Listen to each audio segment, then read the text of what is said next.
Ya, alhamdulillah. Ada Baitul Ma'mur, ada Baitul Uzzah, dan ada Baitullah Al-Haram. 3 tempat ini adalah tempat yang sangat mulia dan dimuliakan Allah Subhanahu wa Ta'ala. Adapun Baitul Ma'mur adalah Ka'bahnya para malaikat. Setiap hari 70.000 malaikat masuk tawaf, kemudian hari itu mereka keluar. Di hari berikutnya datang malaikat dengan jumlah yang sama, bukan malaikat yang kemarin. Setiap hari malaikat baru dengan jumlah yang sama, 70.000 masuk beribadah di Baitul Ma'mur menyembah Allah Subhanahu wa Ta'ala. Itu disebut Baitul Ma'mur, dan Nabi SAW pernah melihat Baitul Ma'mur ketika peristiwa Isra dan Mi'raj. Yang kedua ada Baitul Uzzah atau Baitul Izzah, tempat di mana Al-Quranul Karim diturunkan. Jadi Allah Subhanahu wa Ta'ala ketika menciptakan kolam, dia mengatakan, wahai kolam, catatlah segala sesuatu yang akan terjadi di alam semesta ini. Maka kolam pun mencatat di sebuah papan yang disebut dengan lauh, yang kemudian setelah catatannya selesai, maka lauh ataupun papan itu Allah perintahkan para malaikat untuk menjaganya. Maka disebutlah Lauhil Mahfud, papan yang dijaga oleh para malaikat. Ketika Allah Subhanahu wa Ta'ala berfirman, inna anzalnahu fi lailatul qadr, sesungguhnya kami turunkan Al-Quran di malam Lailatul Qadar. Maksudnya Allah turunkan Al-Quran dari Lauhil Mahfud ke Baitul Uzzah, duf'atan wahidah, pada sekali turun. Jadi 30 juz Allah turunkan dari Lauhil Mahfud ke Baitul Uzzah, kemudian disimpan di Baitul Uzzah.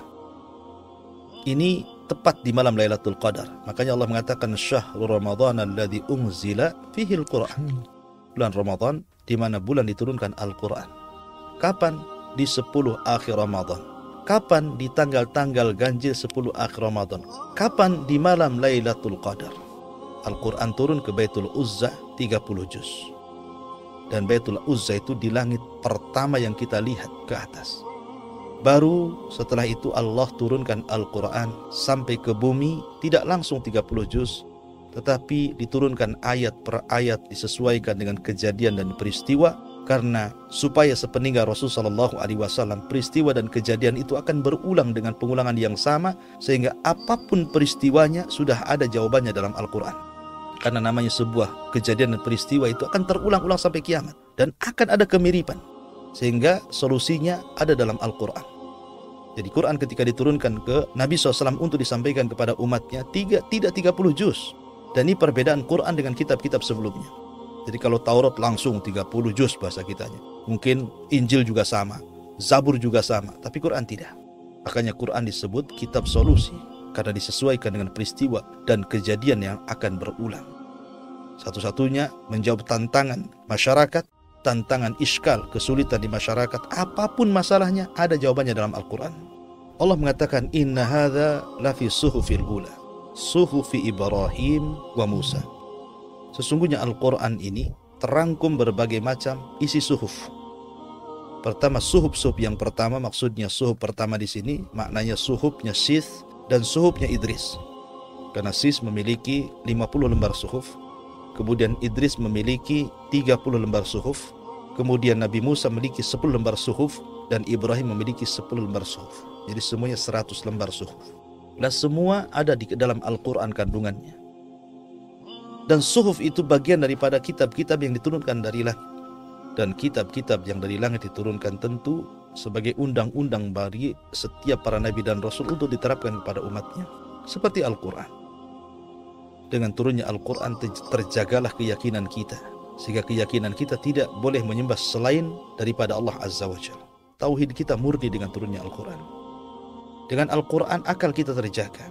Karena Al-Quran melarang kita untuk mabuk, narkoba, dan yang lainnya. Dengan Al-Quran terjagalah darah. Ke dalam Al-Quran dilarang membunuh.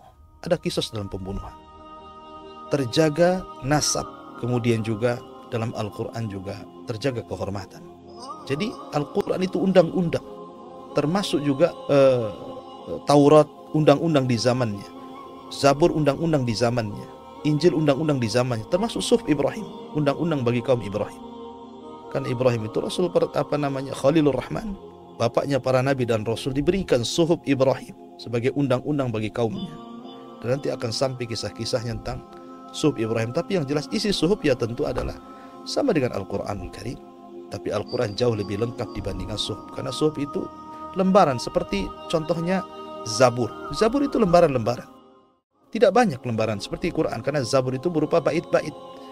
Yang bait-bait yang kayak bait-bait syair, kemudian dilanggamkan oleh Daud alaihi salatu wasallam, diulang-ulang sampai suara Daud ketika melanggamkan bait daripada Zabur itu suaranya indah sekali. Ya, maka suhuf juga lembaran-lembaran. Isinya tentu dari perintah-perintah Allah, larangan-larangannya, halal dan haram, dan itu undang-undang bagi kaum Ibrahim alaihi salatu wasallam. Wallahu a'lam.